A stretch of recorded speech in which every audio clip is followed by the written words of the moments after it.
উভয় দিক থেকেই পাক ভারত পাল্টাপাল্টি হামলার প্রকোপ বাড়ছে ক্ষয়ক্ষতিও। জাতিসংঘ থেকে শুরু করে বিশ্ব নেতারা উত্তেজনা প্রশমনের আহ্বান জানালেও থামছে না দুদেশের সেনারা। এই অবস্থায় পারমাণবিক অস্ত্রের ব্যাপারে গুরুত্বপূর্ণ দুটি প্রতিষ্ঠানের সঙ্গে জরুরি বৈঠকে বসেছেন পাকিস্তানের প্রধানমন্ত্রী শাহবাজ শরীফ। পাকিস্তানের পারমাণবিক অস্ত্রের রক্ষণাবেক্ষণ ও দেখভাল করে থাকে স্ট্র্যাটেজিক প্ল্যানস ডিভিশন বা এসপিডি, আর দেশটির স্থল, আকাশ ও নৌবাহিনীর জন্য যৌথ কৌশল প্রণয়নে ভূমিকা রাখে যে প্রতিষ্ঠানটি, তার নাম ন্যাশনাল কমান্ড অথরিটি বা এনসি। এই কমিটিতে জয়েন্ট চিফ অব স্টাফ, 3 বাহিনী প্রধান, স্ট্র্যাটেজিক প্ল্যানস ডিভিশনের ডিরেক্টর সদস্য হিসেবে রয়েছেন।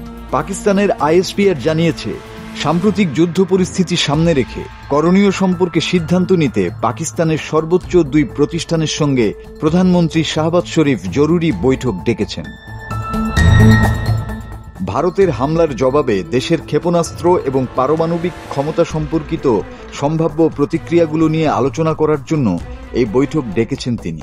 যদিও এমন পরিস্থিতিতে পারমাণবিক অস্ত্র বিষয়ে শাহবাজের বৈঠকের খবরে উদ্বেগ আরও বেড়েছে।